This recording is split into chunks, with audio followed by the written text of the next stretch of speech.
La série Players Toyota Atlantique au réseau des sports vous est présentée en partie par Yokohama, radio de performance, les Superformants.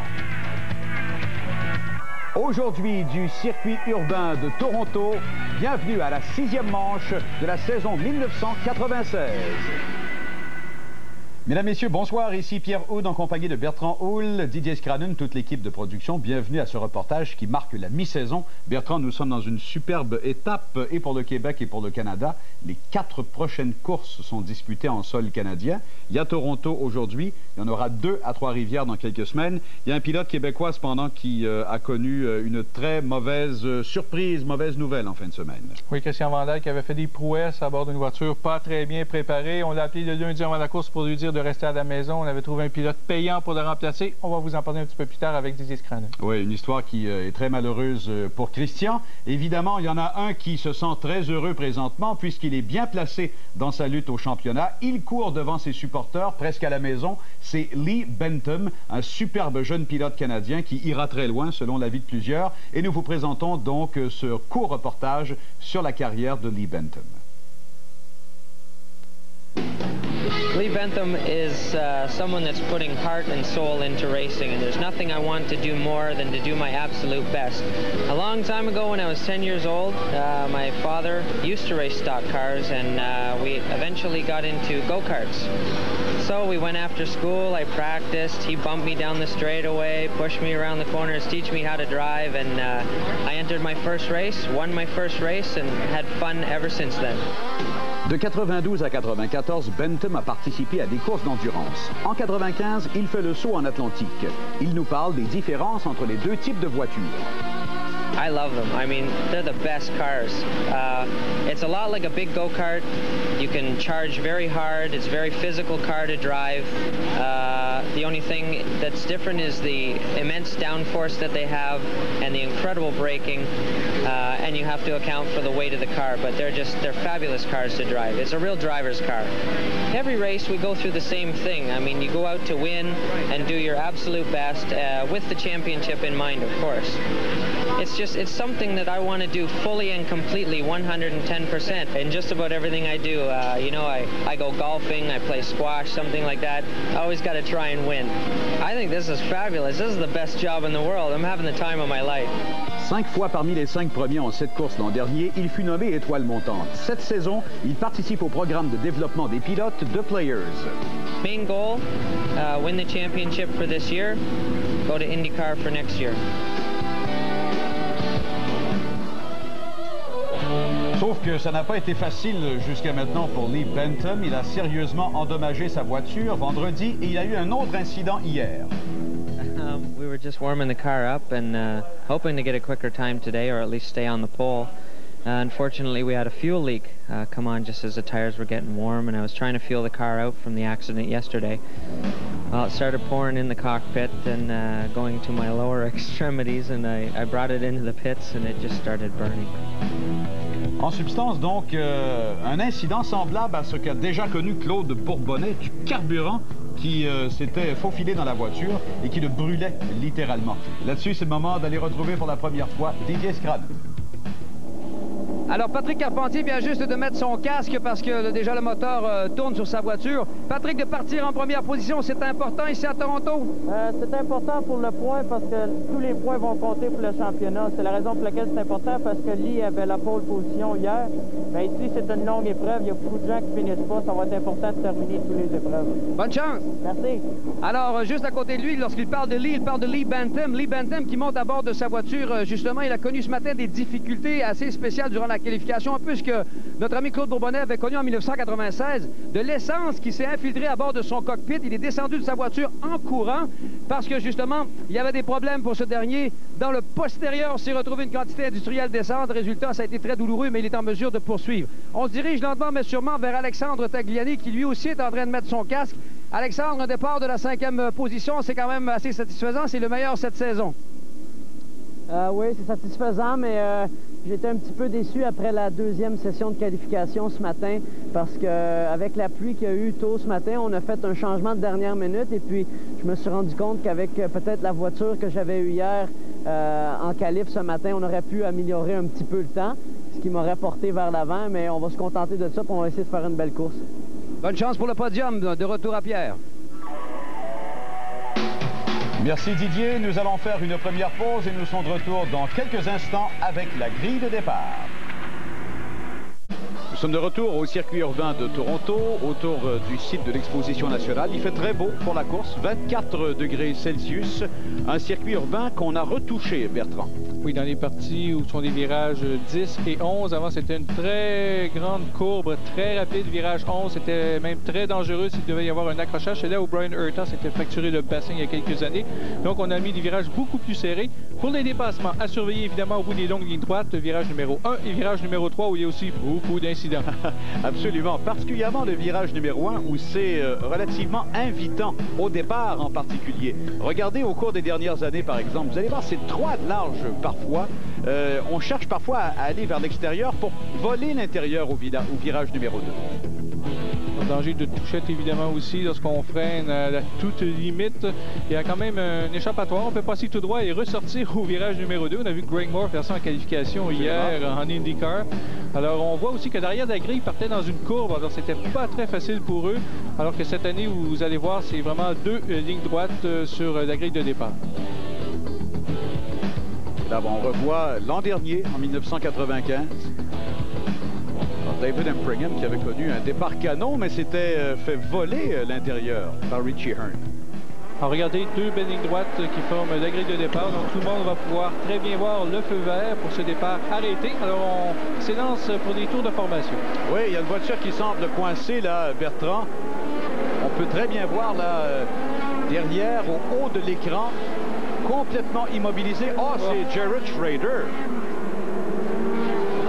Oh, ben c'est vraiment catastrophique pour Schrader dès le départ. On va tenter de le relancer.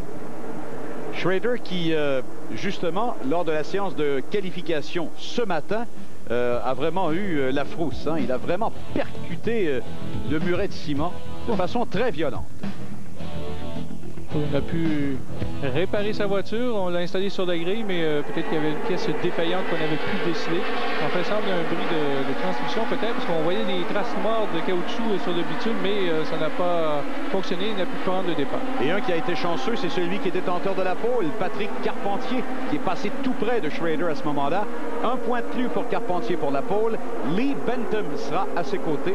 C'est une première ligne de rêve pour cette course. Paul Jasper partira en deuxième ligne. Et à ses côtés, il aura le Californien Case Montgomery, un pilote à surveiller. Alexandre Tagliani, quelle belle prestation et belle progression dans cette saison recrue pour Tagliani. Jared Schrader donc était là à ses côtés jusqu'à ce qu'il soit victime de cet incident. Stan Wattles est de retour et partira en quatrième ligne avec Eric Lang, le pilote new-yorkais, à ses côtés. Robert Solenskog partira à l'intérieur de la cinquième ligne et à ses côtés, pilote canadien de l'Alberta, Cam Binder. Mike Shank partira en sixième ligne et Michael David sera à ses côtés. Sergei Sortika en septième et Thane Sellers, le meilleur qualifié jusqu'à maintenant dans le groupe C2. Frank Hollers, le pilote de la Colombie-Britannique, sera là, tout comme Scott Wood de Houston au Texas. Ross Bond, un pilote de Toronto, avec Jimmy Pugliese à ses côtés. David Cutler partira en dixième ligne avec Stephen Sardelli à ses côtés. Et seul en 11e ligne, Mike Sauce, le pilote de Arlington au Texas. Là-dessus, retournons à nouveau à Didier. Alors, il semble que pour Jared Schrader, ce soit un joint de cardan. Il aura peut-être la chance de repartir et de faire quelques tours de cette course, mais c'est certain que ce n'est pas avec tout le groupe qui va s'élancer. Donc, bris de joint de cardan pour Jared Schrader et l'équipe Cameron McGee. Eh bien, merci Didier. C'est vraiment malheureux. C'est comme on dit, un des acteurs principaux de cette épreuve qui se retrouve dans cette fâcheuse position. Stephen Sardelli, que l'on aperçoit, lui aussi semble connaître des ennuis à rejoindre le peloton. Alors voilà, donc je vous le rappelle, au championnat Players Toyota Atlantique, départ arrêté avec un feu rouge et un feu vert donné. Voilà le blanc en fond de grille. Tout est prêt. On passe au rouge. Et on roule au circuit urbain de Toronto. Excellent départ pour Patrick Carpentier. Bentham, qui s'est fait voler une place par Case Montgomery. Voilà Jasper, 4e. Taliani garde la 5e position. Ça se bouscule un peu au premier virage, mais tout le monde semble avoir négocié cette portion proprement. Dans la portion rapide maintenant, regardez Bentham, Montgomery, Jasper. Carpentier lui fonce vers le virage numéro 3. Alors qui sera là devant? Le phénomène d'aspiration est très important. Bentham a repris sa place. Montgomery se fait l'intérieur, reprend la 2e place à Lee Bentham. Et c'est Paul Jasper qui tente d'en profiter par la suite. Oh, quelle bagarre dès le premier tour. On sait qu'au virage numéro 3, au premier tour, il y a souvent des problèmes. Sauf qu'on a réussi donc à quand même négocier cette portion sans incident. Bentham et Carpentier ont été des vedettes des essais. Bentham le plus rapide vendredi. Carpentier était le seul parmi le groupe de tête amélioré samedi matin pour aller chercher cette pole et 1 point au championnat. Ah oui, point important. Évidemment, connaître le circuit urbain de Toronto est un avantage marquant pour les pilotes. Plusieurs qui sont recrues en Atlantique ou en Indy Lights, par exemple, s'y amènent et connaissent des ennuis.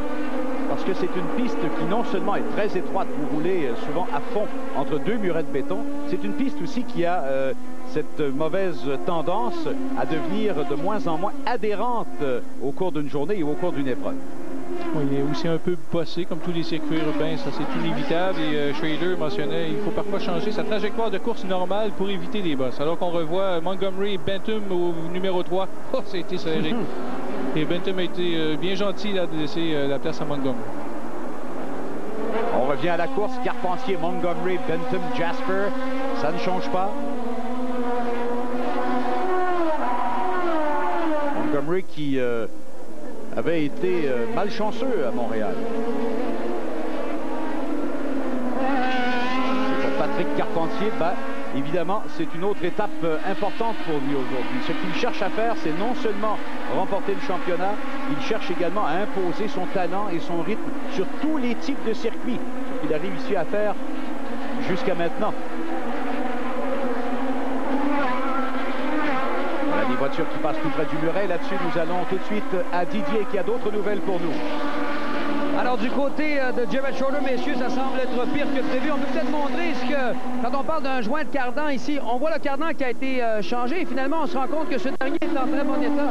Alors, le problème est plus sérieux, semble-t-il. Alors, Jared Schroeder, plus longtemps retenu dans les puits de ravitaillement. De retour à vous. Merci, Didier. Donc, c'est une fin de semaine extrêmement difficile pour ce jeune pilote qui avait adopté finalement la bonne stratégie à Montréal. Bertrand, on se rappellera, au fameux virage qui amène vers la ligne des puits.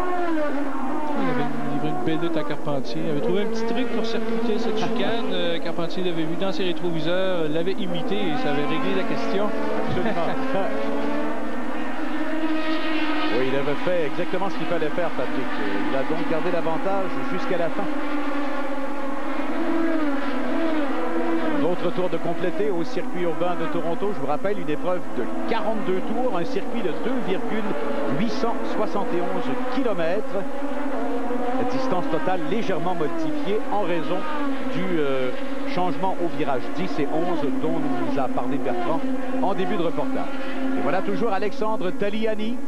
Donc, excellente position pour lui. Il sera sûrement très heureux de rouler avec le peloton de tête.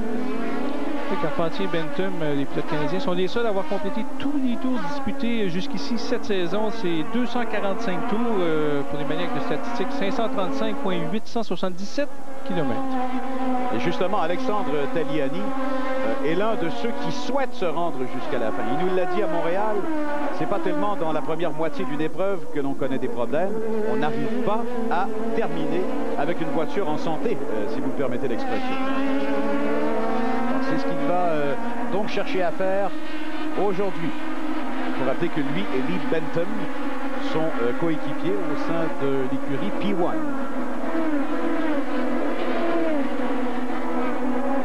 C'est quand même une belle coïncidence parce que ce sont deux jeunes pilotes qui ont excellé en karting. Ils ont donc vraiment le même type de formation avant de s'amener à cette série école de pointe qui est le championnat Players Toyota Atlantique.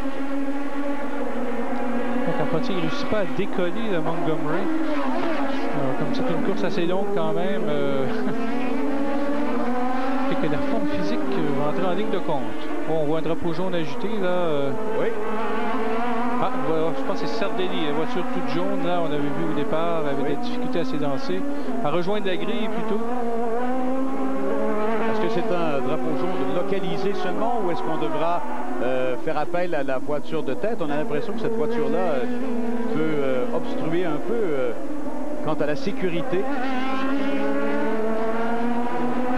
Oui, il est très mal placé, presque au point de corde dans un virage. C'est pas tellement évident pour les commissaires d'aller pousser cette voiture en plein milieu de la piste. On sait que plus les pilotes sont jeunes, plus ils sont fougueux sur une piste de course. Bertrand, il semble que Lee Bentham se retrouve un peu en repli là, par rapport à sa position il y a quelques instants. Jasper est passé. Oui. Ah oui, absolument. Oh, et même Taliani est passé, oui. Problème pour Lee Bentham. Ouais. Oh, très tôt dans l'épreuve. Alors qu'on roule avec Patrick Carpentier dans cette longue ligne droite le long de l'avenue Lakeshore. Voilà le virage numéro 3 dont on vous parlait plus tôt. Alors, sortie très étroite, il faut coller le muret pour faire de point de corde. Parce qu'il a arrêté de vitesse, Patrick. Là, on a bien entendu le moteur. Oh, c'est très dangereux. Ouais. Alors, voilà Jasper dont parlait Bertrand. Et Alexandre Taliani, donc, maintenant 4e. Jasper en 3e. Tu parlais de karting, c'est un autre qui vient du karting. Et voilà, neutralisation de cette épreuve. Drapeau jaune fixe à la ligne départ arrivée. Alors tout le monde va se regrouper derrière Patrick. Je pense que c'est une sage décision, Bertrand, parce qu'il aurait pu vraiment y avoir d'incidents, des incidents fâcheux. Et ça va laisser le temps aux équipes de dégager la voiture de Sardelli qu'on a vue en panne. Alors voilà la voiture de tête, donc, comme l'a dit Bertrand, tout le monde se retrouve derrière Patrick et à la relance, ce sera une nouvelle épreuve. Là-dessus, nous allons pour d'autres nouvelles retrouver notre collègue Didier Scranen. Malheureux Lee Bentham de retour dans les puits de ravitaillement. Cette fois, c'est à cause d'un problème. La boîte de vitesse était bloquée en 3e. On a retiré le couvercle. On a débloqué la boîte de vitesse et on devrait être en mesure de relancer Bentham. Malheureusement pour lui, la course est perdue. Quoique sous un drapeau jaune, c'est bien sûr beaucoup moins pire que si tout ça était arrivé sous un drapeau vert. De retour à vous. Merci Didier. Oui, en autant qu'il revienne sur le même tour que le meneur. Ça, c'est la commande pour son équipe. On fait une pause et on sera de retour dans quelques instants. De retour au circuit urbain de Toronto. 10 tours de complétés sur 42. Toujours sous le drapeau jaune. Nous allons retrouver notre collègue Didier Scranen. D'autres nouvelles.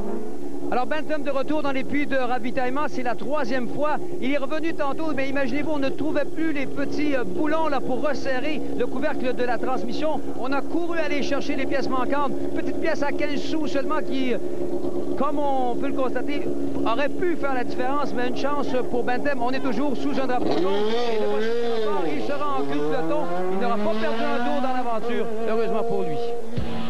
Merci Didier, beau travail de son équipe. Il y aura 2 courses du championnat Players Toyota Atlantique à Trois-Rivières. L'une le samedi le 3, l'autre dimanche le 4. Il y aura l'Indy Lights pour la première fois, la série nord-américaine Trans-Am, le championnat national de Formule 1600.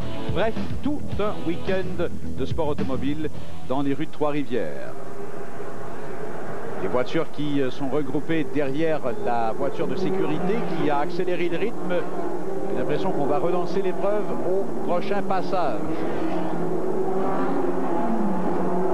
Il y a déjà eu tout un incident comme ça, alors que Jacques Villeneuve roulait en tête à Toronto et qui avait déclenché tout un carambolage à l'arrière. Alors voilà donc Carpentier qui accélère. Il va surveiller le préposé au départ qui lui présente le drapeau vert et on roule à nouveau. Excellent départ pour les 4 premiers d'ailleurs. Taliani était prêt notamment. Il ne voulait surtout pas laisser le peloton devant lui s'échapper. Belle bagarre également à l'arrière. Pour Bentham maintenant, il s'agit de remonter le peloton le plus rapidement possible. On l'a vu passer, il a déjà gagné quelques places. Carpentier, Montgomery, Jasper et Alexandre Taliani. Taliani qu'on avait déjà vu bien faire au circuit urbain de Long Beach. Il voulait 4e avant de terminer 7e, a eu quelques ennuis. Alors on l'aperçoit toujours tout près de Paul Jasper. On a parlé de Long Beach, Case Montgomery chez lui dans sa cour avait connu un week-end parfait, pole position et victoire. Taliani s'est accroché avec Cutler et avec David. Il avait plié sa suspension, il touchait une roue avant. Alors, c'est souvent typique des circuits urbains, ça. Parfois, il faut se frayer un chemin. Absolument. Ben, c'est pas compliqué. On dit souvent la meilleure façon de décrire un circuit urbain, on roule à fond très souvent entre deux murets de béton. Alors, c'est une réalité avec laquelle on doit composer. Alors voilà un autre tour de compléter à Toronto. On a vu notamment Stan Wattles, la voiture de couleur verte, un vert fluorescent.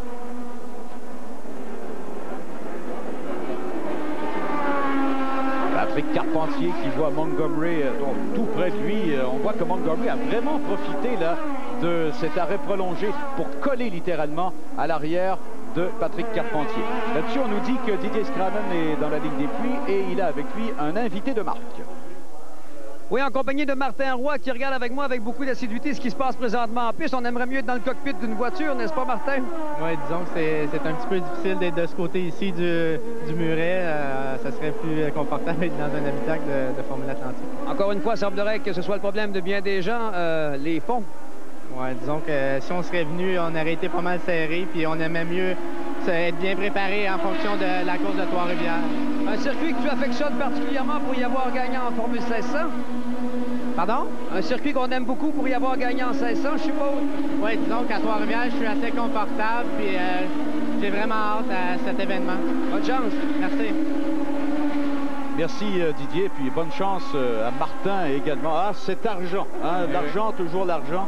On l'a dit, un facteur qui prive Patrick, ou plutôt Christian Vandal, de son volant en fin de semaine. Ceux qui ont regardé avec attention la grille de départ ont vu qu'il manquait quand même quelques noms aussi, outre Martin Roy et Christian Vandal. Tony Evie, qui avait gagné la course de Miami, il s'est blessé dans une épreuve amateur de Formule Atlantique à Road America le 23 juin, n'est pas à Toronto. Tony Lazzaro, qui était absent d'ailleurs à Montréal, celui qui avait gagné à Milwaukee, oui. Lui aussi manque de budget malheureusement. Enfin, on sait que c'est un pilote amateur qui lui prêtait sa voiture et lorsque Lazzaro a tout déclaré ça à la presse en disant que le gars n'était pas très bon, il démolissait sa voiture à toutes les fins de semaine, il a décidé d'utiliser sa voiture en exclusivité. Alors, plus de voiture pour Lazzaro. Et Bernie Schuchman, qu'on connaissait, qui menait le championnat C2, est à la retraite. Question d'affaires, de finances et de pression de la part de son épouse. Ah. Il s'est aussi fait peur en tapant le mur à Milwaukee. Bon, alors évidemment, une combinaison de facteurs dans le cas de Schuchman. Mais pour revenir à Christian Vandal, Bertrand, si on rappelle aux gens ce qui s'est passé exactement et pourquoi il n'est pas de la course aujourd'hui. Oui, alors le lundi avant la course, on l'appelle, on lui dit reste à la maison, on a trouvé un pilote payant. C'est malheureux pour Vandal qui avait fait des prouesses, 4e et 6e avec une voiture très mal préparée. De RDS Motorsport, je dis RDS parce que c'est pas le réseau des sports, attention. Non, ça il faut le préciser. Oui, quand je dis voiture mal préparée, écoutez, à Montréal, en qualification, le levier de vitesse lui reste dans les mains. Abandon en course, Christian avait eu la gentillesse de dire que c'était un manque de pression d'essence, alors qu'en dans les faits, on n'avait pas mis suffisamment de carburant à bord de la voiture. Ça vous donne une idée. Alors donc, pilote payant, sauf que le pilote payant, Benjamin Dissolo, s'est bel et bien assis dans la voiture, mais il n'est jamais entré en piste parce que le chèque n'est jamais arrivé. Alors, un peu pas très sérieux de la part de M. Dissardi. On se souviendra, il y a 3 ans à Toronto, le coup avait été fait à Patrick Carpentier lui-même. On avait mis Mimo Chiquitarella dans sa Formule Atlantique. Absolument. Alors, l'important pour Christian, c'est d'espérer encore. Patrick a connu des années difficiles par la suite. Il a été très patient, surtout très tenace. Et je pense que son attitude s'est avérée la bonne. Et parlant de Christian Vandal, on nous dit qu'il est en compagnie maintenant de Didier Scranen. On va retrouver donc messieurs. Alors, messieurs, on a parlé tantôt des fonds qui ont manqué du côté de Martin Roy, ce qui l'empêchait d'être ici. Une histoire d'argent a créé tout un branle-bas de combat ici également, puisque vendredi matin était assis dans la voiture de RDS Motorsport. Le jeune Benjamin Dissolo, pilote de Formule 1600, lui aussi, il devait normalement participer à l'épreuve, mais malheureusement, le chèque n'est pas arrivé comme tel au bon moment, ce qui fait que M. Dissardi a dit, s'il n'y a pas d'argent, on ne court pas. C'est la raison pour laquelle, d'ailleurs, Christian Vandal n'a pas couru cette fin de semaine. Il était remplacé par Benjamin Disselot, qui normalement aurait dû avoir de l'argent. Christian qui est avec nous, qui regarde la course lui aussi. Christian qui espère quand même être du côté de l'épreuve de Trois-Rivières, semble-t-il. Oui, parce que j'aimerais bien faire la course à Trois-Rivières et puis je travaille fort là-dessus en ce moment. J'espère de pouvoir arriver à me décrocher quelque chose pour Trois-Rivières. Et ensuite, bien, je me concentrerai pour l'an prochain. Avec quelle équipe? J'ai aucune idée jusqu'à maintenant. Ça dépendra du genre d'argent que je vais pouvoir trouver. Bonne chance. Merci, Didier. S'il a de l'argent, on peut lui souhaiter d'aller chez BDGS avec M. Jasper. On a 3 voitures, un seul pilote. C'est une bonne voiture. Et de toute façon, Bertrand, s'il y a des gens d'affaires qui sont à l'écoute présentement, qui cherchent une excellente occasion de promotion, et nous, on n'a aucun retour sur la carrière de Christian Vandal, si ce n'est qu'on veut aider un des nôtres. Voilà une belle occasion d'affaires et de promotion que de supporter Vandal à Trois-Rivières. Là-dessus, retournons à Didier. Alors malheureusement, messieurs, même problème pour Lee Bantam de retour dans les puits de ravitaillement. On avait effectué la réparation de fortune, bien sûr en enlevant le couvercle de la boîte de vitesse, débloqué cette dernière, encore une fois prise en 3e vitesse. Et malheureusement, le même problème survient à nouveau. Il est de retour dans les puits. On vient de débloquer la boîte de vitesse. Il sera de retour en espérant bien sûr que tout ça va tenir. Mais pour lui, c'est un peu terminé, si on veut, à Toronto. Merci Didier. Bantam qui sera donc bloqué ou stoppé à 70 points, vraisemblablement. Ça, c'est un tournant peut-être très important dans cette saison 1996, compte tenu aussi du fait que Patrick Carpentier domine l'épreuve et semble avoir en main une voiture parfaite jusqu'à maintenant. Il faut chanceux Bantam, il avait déjà tapé le mur vendredi en qualification. Il avait signé le meilleur temps, poussé encore plus, tapé solidement le mur. La voiture s'est presque renversée même. Il a dit, écoutez, la piste était tellement poussiéreuse, je suis passé peut-être à 10 cm hors trajectoire et bang, je me suis retrouvé dans un mur alors que Carpentier négocie déjà le dépassement des retardataires. Oui, absolument. On sait que c'est un circuit qui n'est pas très long à Toronto, donc on double assez rapidement. Voilà, on roule avec Patrick. Quand on vous parle d'aller à fond entre 2 murets de béton, regardez ce que ça donne.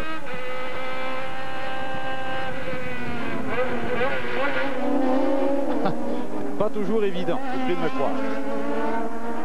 Enfin, pour nous, évidemment, pas pour un pilote professionnel. On a quand même, à certains points de corde, c'est-à-dire au milieu des virages, on a parfois reculé le muret de ciment. Alors, ça donne une meilleure vision aux pilotes des virages. Parce que ce qu'il y a de dangereux dans les circuits urbains, c'est ce qui vous attend à la sortie. Il peut y avoir une voiture immobilisée, évidemment signalée par des drapeaux jaunes, mais on ne voit pas la sortie de virage qui est très dangereux en circuit urbain. Alors à Toronto, j'ai remarqué cette année, à quelques endroits, on a reculé le muret de ciment pour offrir une meilleure vision aux pilotes. Un événement extrêmement populaire que le Molson Indy, qui fait sale comble, façon de parler, à chaque année, et qui s'est bien implanté autant à Toronto d'ailleurs qu'à Vancouver. Le championnat Players Toyota Atlantique y court, enlevé de rideau, et à Toronto et à Vancouver. Voiture numéro 15, où l'on aperçoit Eric Lang, le pilote de New York, qui est derrière lui. C'est Stan Wattles, voiture numéro 93. Pilote très actif, Wattles. On a vu en IRL qui vient courir en Atlantique et qui est très impliqué pour toutes sortes de causes humanitaires. Vraiment un bonhomme fort respectable. C'était d'ailleurs blessé série IRL à Phoenix, avait tapé le mur, souffrait de double vision, devait porter les verres correcteurs. C'est la première fois à Toronto qu'il court sans lunettes. On revient au meneur, Patrick Carpentier, qui a semblé pouvoir légèrement se détacher de Case Montgomery. Très légèrement, mais sa domination est quand même bien nette. Là, avec l'abandon de Benton, c'est maintenant le seul pilote à avoir complété tous les tours jusqu'à présent en série Formule Atlantique. C'est vrai. Alors, superbe constance de la part de Carpentier.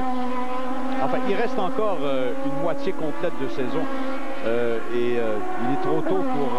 je suis sûr que Patrick Carpentier sera d'accord. Il est trop tôt pour crier victoire.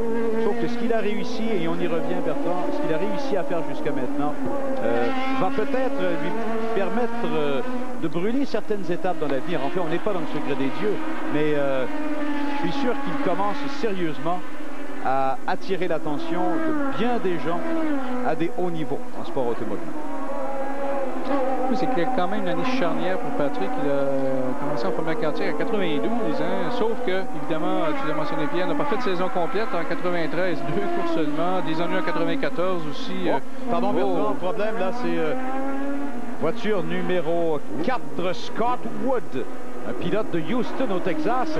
Il a perdu le contrôle. C'est quoi? C'est à l'entrée du virage numéro 3. Oui. Bon, c'est extrêmement dangereux. On va sûrement devoir donner le drapeau jaune, à moins qu'il réussisse à repartir. Non, là, il est coincé.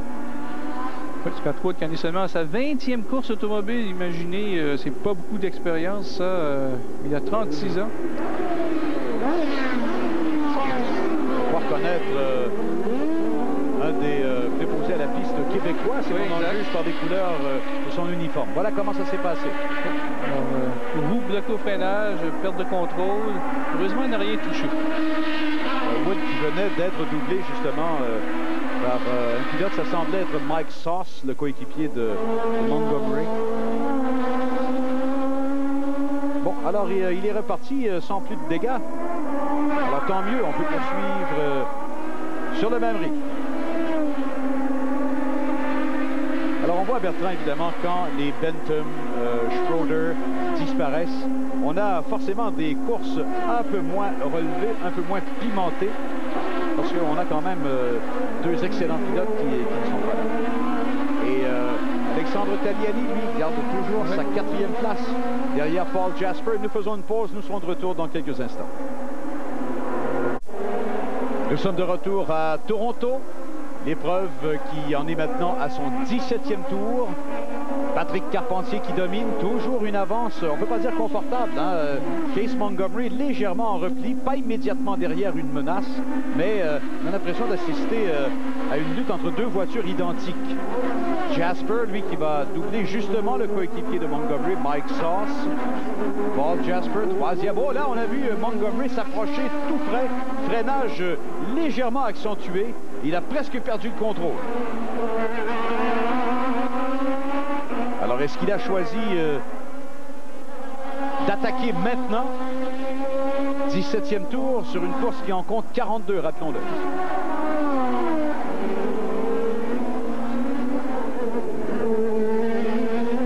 Ah oui, il est maintenant beaucoup plus près, là, littéralement collé à son adversaire. Voiture numéro 99, c'est Mike Shank. Semble s'être immobilisé. On n'a pas semblé voir un contact. On a tout de suite réussi à le retirer à la sortie de la ligne des puits.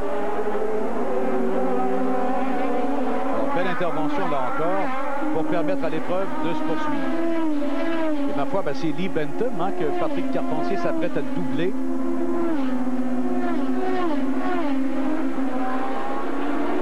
Alors, Bentham toujours en piste. On a corrigé le problème, mais il a donc perdu encore un tour.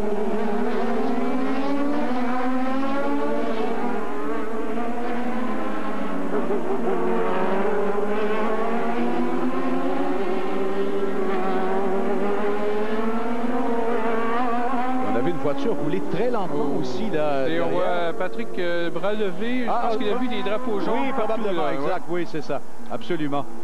A bien réagi de sa part, ça signifie qu'il ralentit. Alors, pour ne pas risquer de se faire emboutir à l'arrière, alors lève le bras. Oui, absolument.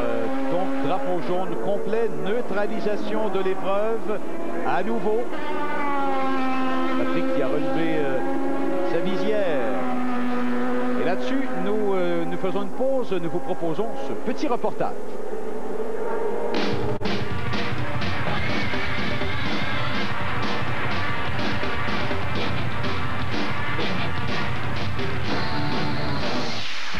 Le nom de Players a toujours été de près ou de loin associé à la Formule Atlantique.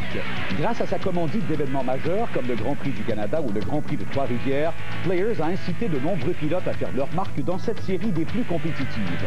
Les pilotes les plus célèbres comme les Villeneuve, Richard Spenard, David Empringham, Claude Bourbonnais, Scott Goodyear et Patrick Carpentier ont fait leur preuve au volant de ces spectaculaires monoplaces légères et puissantes. C'est en 1993, lorsque Players devient commanditaire principal de la série, que la Formule Atlantique prend un essor majeur. Cette saison, pas moins de 5 talentueux pilotes canadiens luttent férocement pour la victoire. La Formule Atlantique, avec Players, a été et continuera d'être le tremplin des plus grandes carrières.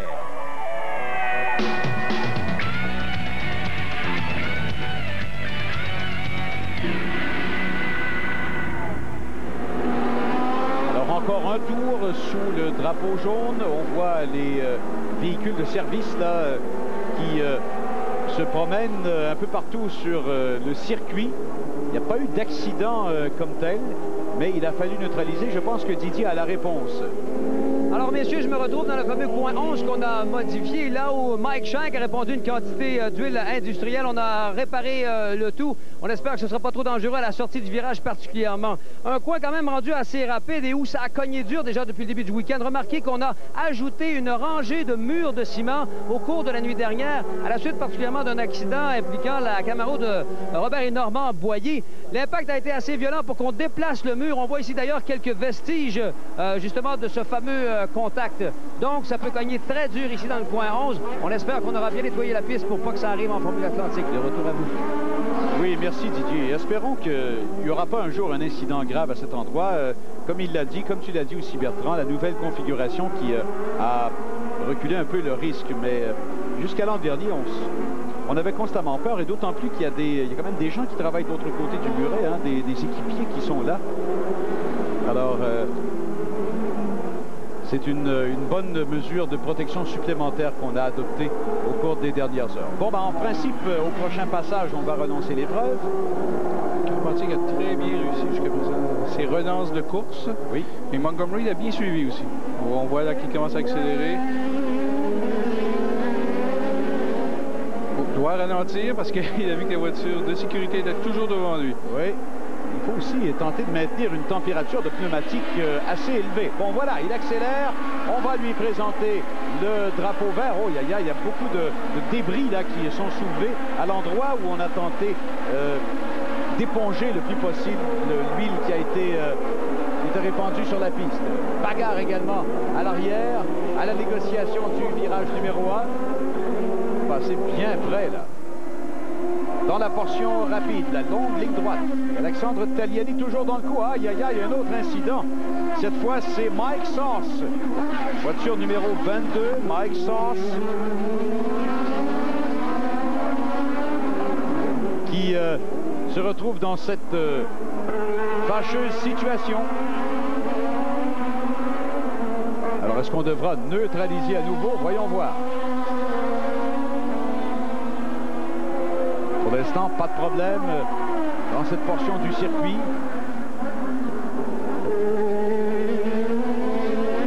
Alors, la voiture qui n'est pas immédiatement dans la sortie du virage, dans la ligne de course, mais on ne prend pas de chance, comme vous le voyez.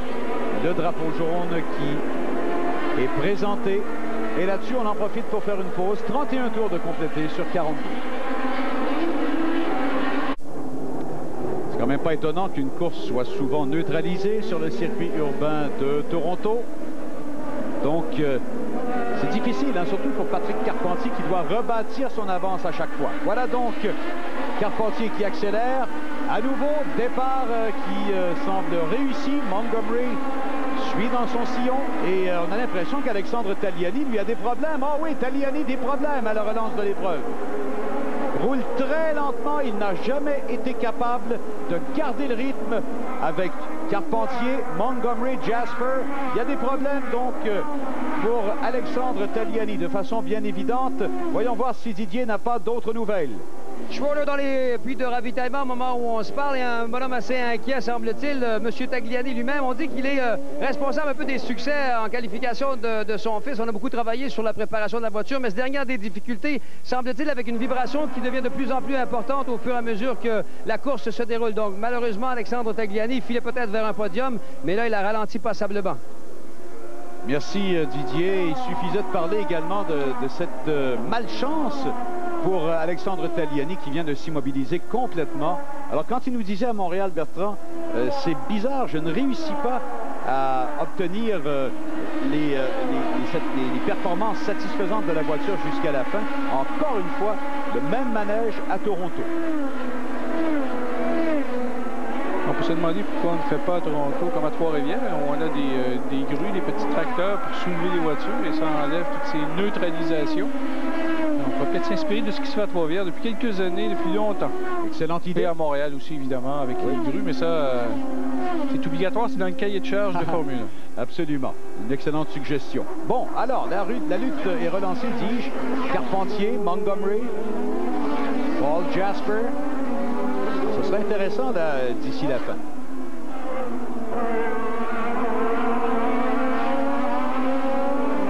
Alors, Taliani, Bentham, Schroeder.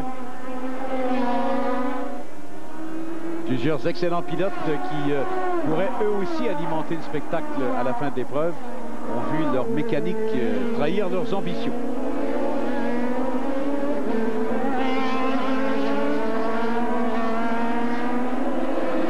Carpentier qui a joué après sa première journée vendredi, qui était revenu à son ancien style. Il dit: je poussais trop à l'entrée des... Oh, un autre accident, la voiture très endommagée. Aïe, aïe, aïe. Oui, Oh, c'est Sergei Sortika. Sortika, sans dire que ça lui arrive à toutes les courses, s'offre de belles petites frayeurs. On se rappellera il y a quelques années, alors que le championnat Players Toyota Atlantique courait au circuit de Road Atlanta. Il s'était payé plusieurs tonneaux. Alors donc, drapeau jaune encore, neutralisation de la course, une nouvelle fois. Et avec raison, et là c'est un dommage sérieux. Ça nous permet de vous lancer quelques rendez-vous. Tout d'abord le magazine Autosport Players en prélude au Grand Prix d'Allemagne, dimanche le 28 juillet, 7h30. Il y aura des entrevues avec Ron Fellows et Heinz Harald de Frenz notamment. La série Indy Lights Players, l'épreuve justement de Toronto, 9e de la saison, présentée dimanche 28 juillet 22h30. Et ne manquez pas bien sûr les deux courses du championnat Players Toyota Atlantique de Trois-Rivières, samedi le 3 15h30 et dimanche le 4 à 20h30. Alors, neutralisation d'épreuve et on nous dit, Bertrand, qu'on a atteint le temps limite pour cette épreuve. On ne pourra donc pas compléter les 42 tours et ce sera donc une épreuve qui va se terminer derrière la voiture de sécurité sous un drapeau jaune.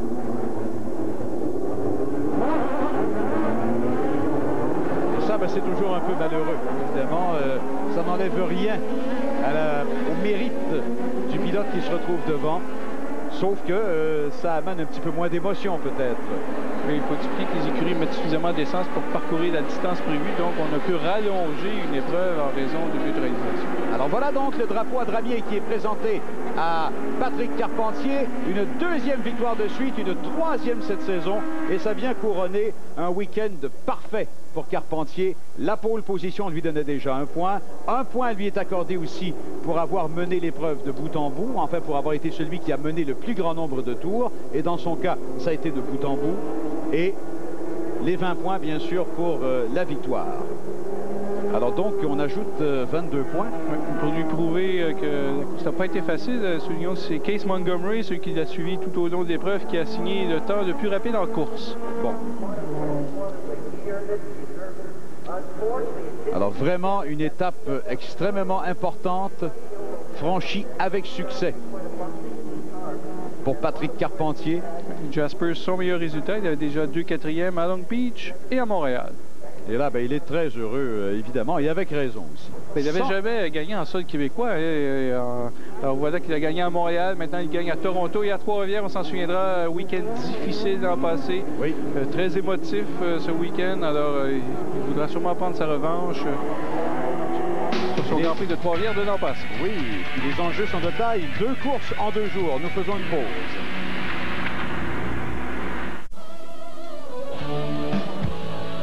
Alors, sous ce casque se cachait un large sourire, celui de Patrick Carpentier.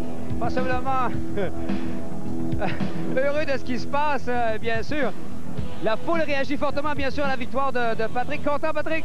Oui, extrêmement heureux, surtout que je crois qu'il y a eu des problèmes, fait qu'on a amélioré notre avantage au championnat. C'est extrêmement important, c'est très difficile d'avoir un avantage à cause du système de pointage, mais la voiture était bonne et puis ça allait super bien. Ça a été une course assez difficile, ça a été plus difficile pour moi qu'à Montréal. J'ai pas bu assez d'eau avant l'épreuve Puis j'étais déshydraté, fait que je manquais beaucoup de force dans les muscles, fait que la prochaine fois, on ne fera pas cette erreur-là.